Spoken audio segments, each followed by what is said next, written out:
Capítulo 2. Una cualidad poco común y una pelea muy común. Desde entonces, Momo vivió muy bien. Por lo menos eso le parecía a ella. Siempre tenía algo que comer. Unas veces más, otras menos, según fuesen las cosas, y según la gente pudiera prescindir de ellas. Tenía un techo sobre su cabeza, tenía una cama y cuando tenía frío podía encender el fuego. Y lo más importante, tenía muchos y buenos amigos. Se podía pensar que Momo había tenido mucha suerte al haber encontrado gente tan amable, y la propia Momo lo pensaba así. Pero también la gente se dio pronto cuenta de que había tenido mucha suerte. Necesitaban a Momo, y se preguntaban cómo habían podido pasar sin ella antes. Y cuanto más tiempo se quedaban con ellos, la niña, tanto más imprescindible se hacía. Tan imprescindible que todos temían que algún día pudieran marcharse.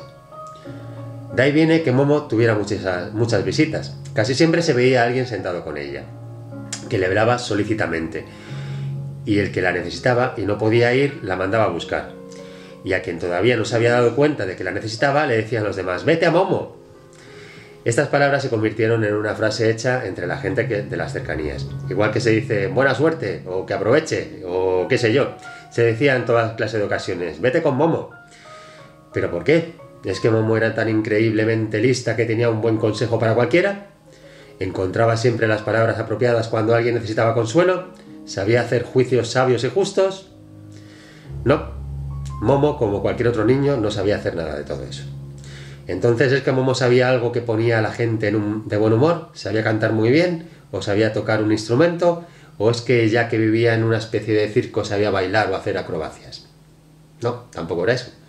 ¿Acaso sabía magia? ¿Conocía algún encantamiento con el que se pudiera ahuyentar todas las miserias y preocupaciones? ¿Sabía leer en las líneas de las manos o predecir el futuro de cualquier otro modo? Nada de eso. Lo que la pequeña Momo sabía hacer, como nadie, era escuchar. Eso no es nada especial, dirá. Quizás algún lector cualquiera sabe escuchar. Pues eso es un error. Muy pocas personas saben escuchar de verdad. Y la manera en que sabía escuchar Momo era única. Momo sabía escuchar de tal manera que a la gente tonta se le ocurrían de repente ideas muy inteligentes. No porque dijera o preguntara algo que llevaran a los demás a pensar esas ideas, no. Simplemente estaba allí y escuchaba con toda su atención y toda su simpatía. Mientras tanto, miraba al otro con sus grandes ojos negros y el otro en cuestión notaba de inmediato cómo se le ocurrían pensamientos que nunca hubiera creído que estaban en él. Sabía escuchar de tal manera que la gente perpleja o indecisa sabía muy bien de repente qué era lo que quería. O los tímidos se sentían de súbito muy libres y valerosos. O los desagradecidos, o los desgraciados y agobiados se volvían confiados y alegres. Y si alguien creía que su vida estaba totalmente perdida y que era insignificante, y que él mismo no era más que uno entre millones, y que no importaba nada, y que no se podía sustituir con la misma facilidad que una maceta rota, iba y le contaba todo eso a la pequeña Momo. Y le resultaba claro, de modo misterioso, mientras hablaba, que tal como era, solo había uno entre todos los hombres, y que por eso era importante a su manera para el mundo. Así sabía escuchar Momo.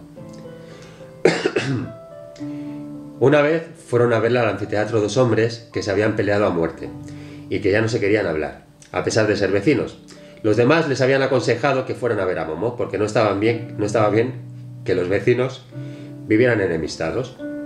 Los dos hombres al principio se habían negado, pero al final habían accedido a regañadientes. Ahí estaban los dos en el anfiteatro, mudos y hostiles, cada uno en un lado de las filas de asientos de piedra, mirando sombríos ante sí. Uno era el albañil que había hecho el hogar y el bonito cuadro de flores, y que había en la salita de Momo. Se llamaba Nicola, y era un tipo fuerte, con un mostacho negro e hirsuto. El otro se llamaba Nino, era delgado y siempre parecía un poco cansado. Nino era el arrendatario de un pequeño establecimiento al borde de la ciudad, en el que por lo general solo había unos pocos viejos que en toda la noche no bebían más que un solo vaso de vino, y hablaban de sus recuerdos. También Nino y su gorda mujer estaban entre los amigos de Momo, y muchas veces le habían traído muchas cosas para comer. Como Momo se dio cuenta de que los dos estaban enfadados, no supo al principio con quién sentarse primero. Para no ofender a ninguno, se sentó por fin en el borde de piedra de la escena a la misma distancia de uno y de otro, y miraba alternativamente a uno y a otro. Simplemente esperaba a ver qué ocurría. Algunas cosas necesitaban su tiempo, y tiempo era lo único que Momo tenía, y de sobra. Después de que los hombres hubieran estado así un buen rato, Nicolás se levantó de repente y dijo: «Yo me voy. He demostrado que tenía buena voluntad al venir aquí. Pero tú ves, Momo, lo obstinado que es él. ¿A qué esperar más?». Y efectivamente se volvió para irse. «Sí, lárgate», le gritó Nino. «No hacía ninguna falta que vinieras. Yo no me reconcilio con un criminal». Nicolás giró en redondo. Su cara estaba roja de ira. «¿Quién es un criminal?», preguntó en tono amenazador, y volvió a su sitio. «Repítelo». «Lo repetiré cuantas veces quieras», gritó Nino. «¿Tú te crees que porque eres grande y fuerte nadie se atreve a decirte las verdades a la cara? Yo me atrevo, y te las cantaré a ti y a cualquiera que quiera escucharlas. Adelante, ven y mátame, como ya dijiste que harías». «Ojalá lo hubiese hecho», chilló Nicolás, y apretó los puños. «Ya ves, Momo, cómo miente y calumnia. Solo lo agarré una vez por el cuello y lo tiré al charco que hay detrás de su covacha. Allí no se ahoga ni una rata». Volviéndose de nuevo, a Nino gritó: «Por desgracia vives todavía. ¿Cómo se puede ver?». Durante un rato volaron en una y otra dirección los peores insultos, y Momo no podía entender de qué iba la cosa, y por qué estaban tan enfadados los dos. Pero poco a poco fue sabiendo que Nicolás solo había cometido aquella salvajada porque Nino antes le había dado una bofetada delante de algunos de sus parroquianos. A eso, por su parte, le había antecedido el intento de Nicolás de hacer añicos toda la vajilla de Nino.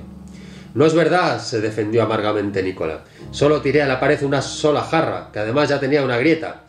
«Pero la jarra era mía, ¿sabes?», respondió Nino. «Y además no tienes derecho a hacer eso». Nicolás pensaba que sí tenía derecho a hacerlo, porque Nino lo había ofendido en su honor de albañil. «¿Sabes lo que dijo de mí?», gritó dirigiéndose a Momo. «Dijo que yo no era capaz de construir una pared derecha, porque estaba borracho día y noche, que era igual que mi tatarabuelo, que había trabajado en la torre inclinada de Pisa».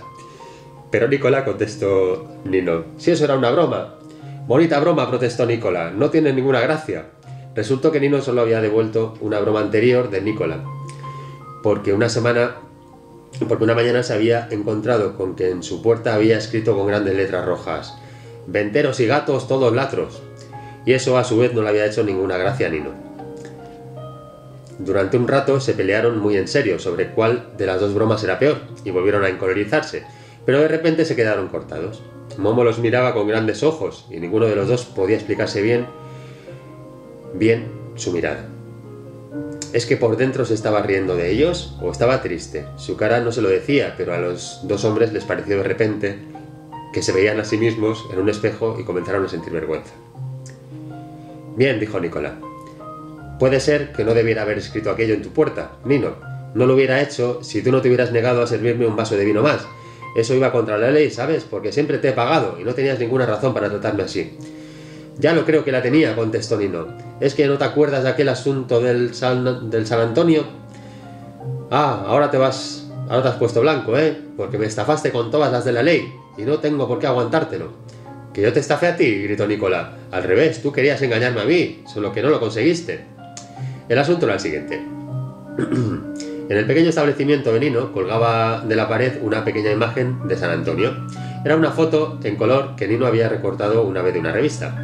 Un día Nicolás le quiso comprar esa imagen, según decía, porque le gustaba mucho. Regateando hábilmente, Nino había conseguido que Nicolás le diera a cambio su vieja radio. Nino se creyó muy listo, porque Nicolás hacía muy mal negocio. Se pusieron de acuerdo. Pero después resultó que entre la imagen y el marco de cartón había un billete de banco, del que Nino no sabía nada. De repente era él el que hacía un mal negocio, y eso le molestaba. Exigió que Nicolás le devolviera el dinero, porque este no formaba parte del trato. Nicolás se negó, y entonces Nino no le quiso servir nada más. Así había comenzado la pelea. Así que los dos llegaron al principio del asunto que los había enemistado, y callaron un rato. Entonces preguntó Nino: «Dime ahora con toda honradez, Nicolás, ¿ya sabías de ese dinero antes del cambio o no?». «Claro que sí, si no hubiera hecho el cambio. Entonces estarás de acuerdo en que me has estafado». «¿Por qué? ¿En serio? ¿Que tú no sabías nada de ese dinero?». «No, palabra de honor». «¿Lo ves? Eras tú quien quería estafarme a mí, porque ¿cómo podías pedirme mi radio a cambio de un trozo de papel de periódico?». «¿Y cómo te enteraste tú del dinero?». 2 noches antes había visto como un cliente lo metía allí como ofrenda a San Antonio. Nino se mordió los labios. «¿Era mucho?». «Ni más ni menos que lo que valía mi radio», contestó Nicolás. «Entonces toda nuestra pelea», dijo Nino pensativamente, «solamente es por el San Antonio que recorté de una revista». Nicolás se rascó la cabeza. «En realidad sí. Si quieres te lo devuelvo, Nino». ¿Qué va?, contestó Nino con mucha dignidad. Lo que se da no se quita, un apretón de manos vale entre caballeros. Y de repente ambos se echaron a reír. Bajaron los escalones de piedra, se encontraron en medio de la plazoleta central, se abrazaron dándose palmadas en la espalda y después ambos abrazaron a Momo y le dijeron «Muchas gracias». Cuando al cabo de un rato se fueron, Momo siguió diciéndoles adiós con la mano durante mucho rato. Estaba muy contenta de que sus amigos volvieran a estar de buenas.